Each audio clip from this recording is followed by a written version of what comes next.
কিছু কিছু গল্পের শেষটা যে এতটাও কষ্টের হয়, এই গল্পটা না শুনলে একটুও বুঝতে পারতাম না। তাহলে পুরো গল্পটা শুনুন। একটি 19 বছরের মেয়ে তার প্রেমিকের কাছে গিয়ে বলে, আমার 20তম জন্মদিনে তুমি আমাকে কি উপহার দিবা? ছেলেটা মুচকি হেসে বলল, এখনও তো অনেক সময় আছে, আর সময় হলে তুমি তোমার জন্মদিনের উপহার পেয়ে যাবে। বেশ কিছুদিন যাওয়ার পর হঠাৎ করে একদিন মেয়েটা অজ্ঞান হয়ে যায়। বাসার সবাই বেশ অস্থির হয়ে যায়, কেউ কিছু বুঝে উঠতে পারছিল না কি হয়েছে মেয়েটার। তারপর সবাই মিলে তাকে হাসপাতালে নিয়ে গেল।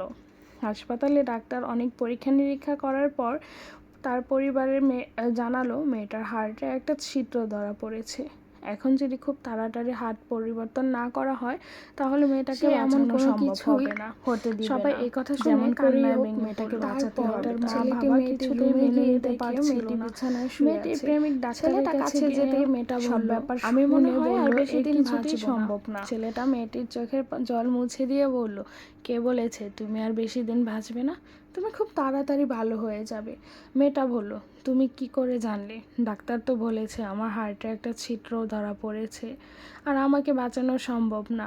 তখন ছেলেটা বলে, ধুর পাগলি, তোমার কিছুই হবে না, দেখো তুমি ভালো হয়ে যাবে। এভাবে বেশ কিছুদিন যাওয়ার পর মেয়েটা সম্পূর্ণ সুস্থ হয়ে যায় এবং বাসায় ফিরে আসে। বাড়িতে ফিরে এসে ছেলেটাকে খুঁজতে থাকে, না পেয়ে ছেলেটার বাড়িতে চলে যায়। ছেলেটার বাড়িতে তো কেউ নেই। অবশেষে ছেলেটার ছোট বোনের দেখা পেল মেয়েটি। তখন বলল, কী রে, তোর ভাই কোথায়? তোর ভাইকে আমাকে ভুলে গেছে? তোর ভাইকে দেখছি না।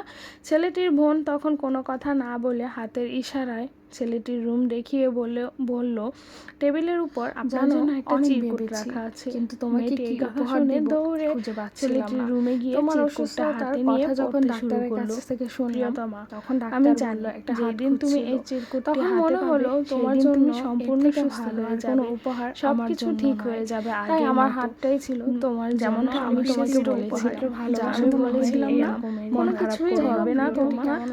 আমি আকাশের উপর থেকে তুমি আমার কাছে 20তম জন্মদিনের উপহার চেয়েছিলে না? কমেন্ট আর শেয়ার করে দিবেন। আসসালামু আলাইকুম সবাইকে।